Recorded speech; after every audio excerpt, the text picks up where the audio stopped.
अस्सलाम वालेकुम friends, my name is Hasan. जैसा कि हम पिछले ट्यूटोरियल में पढ़ चुके थे, function with parameter and return value. आज हम ये पढ़ेंगे function with parameter and return value. पिछले ट्यूटोरियल में हम पढ़े थे, हमने पढ़ा था कि हम पाइथन में फंक्शन को कैसे बनाते हैं। ठीक है, आज के ट्यूटोरियल में हम पढ़ेंगे function with parameter and return value. ठीक है जी। सबसे पहले आप अपनी एक टेक्स्ट फाइल बना लें। ये देखिए जी, मेरे पास पहले बनी पड़ी है, तो हम इसी में काम करते हैं। ठीक है, और अब इसमें एक फंक्शन बनाए। सिंपल आपने फंक्शन बनाने के लिए डी ई एफ डेफ का इस्तेमाल करना है। ठीक है, उसके बाद स्पेस दे के फंक्शन का नाम लिखें। हम ऐड का फंक्शन बना रहे हैं सिंपल, और फिर पैरेंथेसिस लगाने के बाद कोलन। ठीक है, ये फंक्शन हमने बनाना है विद पैरामीटर, जिसका पैरामीटर यानी कि आर्ग्यूमेंट्स हो और वो वैल्यू भी रिटर्न करे। ठीक है, वैल्यू भी रिटर्न करे और पैरामीटर्स हो। हम यहाँ पे आगे इसे पैरामीटर दे देते कोई सा भी, ए एंड बी दे दिया, और इसी के अंदर कोई वेरिएबल बनाए। ए एंड बी के नाम से मैं वेरिएबल बना रहा हूँ, ए एंड बी। ठीक है, उसके बाद रिटर्न करते हैं।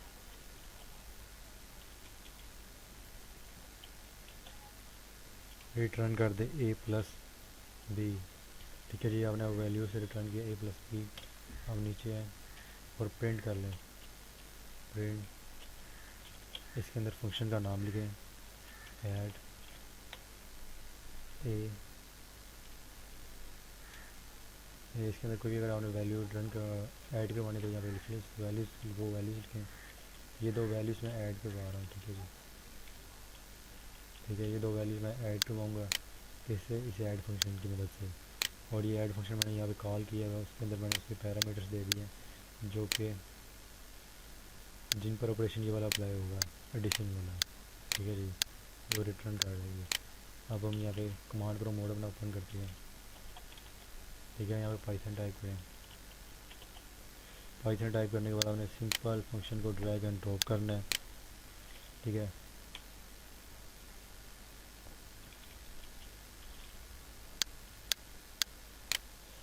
ठीक है, अब आप ये को यहाँ पे समझना आ रही होगी भाई साहब, ये हमने पाइथन में कैसे पाइथन को कैसे कमांड प्रोमोट में इंस्टॉल किया, तो आप पिछले ट्यूटोरियल में देख सकते हैं। और आप इस ट्यूटोरियल में ये भी देख सकते हैं हम फंक्शन कैसे बनाते हैं। इससे पिछला ट्यूटोरियल हमारा खाली फंक्शन का था, फंक्शन का था कि जो हम फंक्शन पाइथन में किस तरह बनाते हैं, उसकी ट्रिक क्या है बनाने की। ठीक है, अब आप सिंपल यहाँ पे एंटर करें। ये देख लीजिए, इसमें दो वैल्यूज ऐड कर दी, 80 रिजल्ट दे दिया हमने इसको। ठीक है जी, रिजल्ट दे दिया।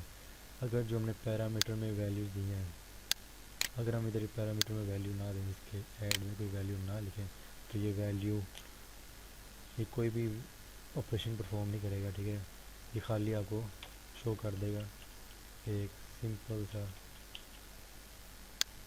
ब्लैंक पेज शो कर देगा, यहाँ पे कुछ भी शो नहीं करेगा, बल्कि उसने ऐड दे दिया listening to require optional arguments वगैरह।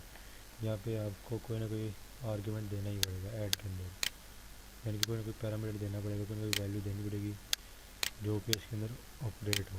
ठीक है, आप दोबारा दे दें यहाँ पे 50 50 50 कर लें, और 50 50 से सेंचुरी। ये ले जी, यहाँ पे सेंचुरी आ गई हमारी। ठीक है, वो हो गया।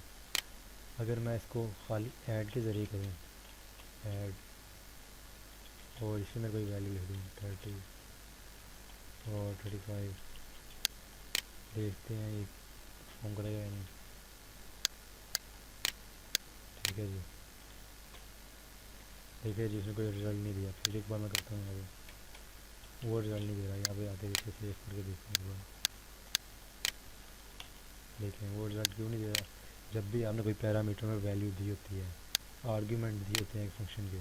ठीक है, किसी भी लैंग्वेज में, कोई भी लैंग्वेज हो, आपने उसमें पैरामीटर या आर्ग्यूमेंट्स दिए हैं और उससे आप वैल्यू भी रिटर्न करवा रहे हैं, देन आप अगर आप ये दोनों काम करवाने से, आर्ग्यूमेंट्स भी दिए हैं हमें यहाँ से, ठीक है, और वैल्यू भी रिटर्न करवाने, दैन उसके लिए लाजिम है कि आप यहाँ पे प्रिंट लिखें, या जो लैंग्वेज आप इस्तेमाल कर रहे हैं उससे उसे डिस्प्ले करवाने के लिए जो उसका फंक्शन है वो यहाँ पे लिखें। यहाँ पे हमने प्रिंट का फंक्शन लिखा है जो इसमें डिस्प्ले करेगा इस फंक्शन को। ठीक है जी, प्रिंट का फंक्शन इस्तेमाल किया है इस फंक्शन को डिस्प्ले करवाने के लिए। अब देखें जी, ये रिजल्ट देता है आपको।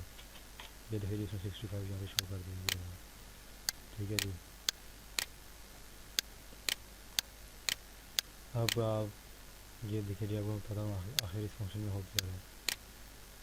सबसे पहले आप ये देखें, उस हमने एक फंक्शन बनाया डेफ के नाम से, ठीक है जी। हमने एक फंक्शन बनाया, सबसे पहले हमने डेफ लिखा जो कि कीवर्ड है पाइथन का, फंक्शन बनाने के लिए इस्तेमाल होता है, ठीक है।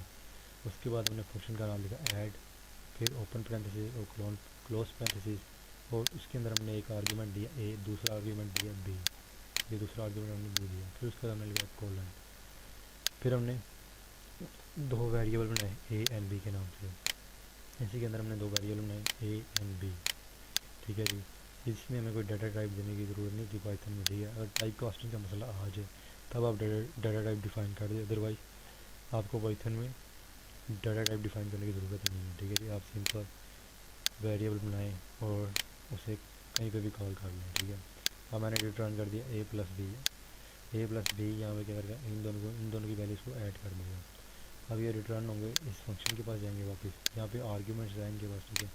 अब ये इन दोनों आर्ग्यूमेंट्स को ऐड कर देगा, ये वाले जो हमने यहाँ पे दिए 30 एंड 35, इन दोनों को यहाँ पे ऐड कर देगा, इन दोनों को ऐड करेगा। ये बेसिकली कहाँ पर जाके अपडेट होंगे, ये यहाँ से पहले अगर आपने देखेंगे ये ऐड में आपने ये दो वैल्यू दी 30 एंड 35, ठीक है जी। ये 30 एंड 35 भी इस फंक्शन के अंदर ऐड के अंदर, अब ये कंसीडर करेंगे ये ए वैल्यू जो अभी 30 है और बी वैल्यू अभी जो है 35, ठीक है जी। अब ये यहाँ पे है वापस रिटर्न के पास है, उसने क्या किया ए, उसने 30 जमा 35 कर दिया 65 हो गई, यानी ए प्लस बी। ये बेसिकली इस तरह काम कर रहा है function with parameter and return values, ठीक है जी। ये तो हो गया हमारा आज का ट्यूटोरियल, ठीक है जी। जो हम अगले ट्यूटोरियल में पढ़ेंगे वो होगा असाइनमेंट ऑपरेटर्स। अगले ट्यूटोरियल से हम असाइनमेंट ऑपरेटर्स इस्तेमाल करेंगे, आर्थमेटिक ऑपरेटर पढ़ेंगे हम अगले ट्यूटोरियल से। उसके बाद असाइनमेंट ऑपरेटर, और फिर कंपैरिजन, और फिर लॉजिकल और बिट वाइज, यानी कि जो हमारे अगले ट्यूटोरियल होंगे इसमें हम ऑपरेटर्स पढ़ेंगे, ठीक है जी। So on. और उससे अगर हम पीछे देखें तो हम इंट्रोडक्शन से लेके अब तक कितना कवर कर चुके हैं। इंट्रोडक्शन से लेके हम function with parameter and return value तक कवर कर चुके हैं, यानी कि यहाँ तक। अगला ट्यूटोरियल हमारा होगा अर्थमेटिक ऑपरेटर का, ठीक है जी। और अगर आपको मेरे किसी भी ट्यूटोरियल में समझ ना आए तो आप मुझे कमेंट कर सकते हो, और पास में आपको कहाँ समझ नहीं आई तो मैं आपको सोल्यूशन और गाइड करूँगा। अगर आप कोई भी चीज़ जानना चाहें तब भी आप मुझे इन्फॉर्म कर दें, ठीक है जी। और मुझे आप ईमेल भी कर सकते हैं दिखाएगा। तो तब तक के अगले ट्यूटोरियल तक मुझे इजाज़त दीजिए। अपना और अपने आसपास के लोगों का ख्याल रखिए।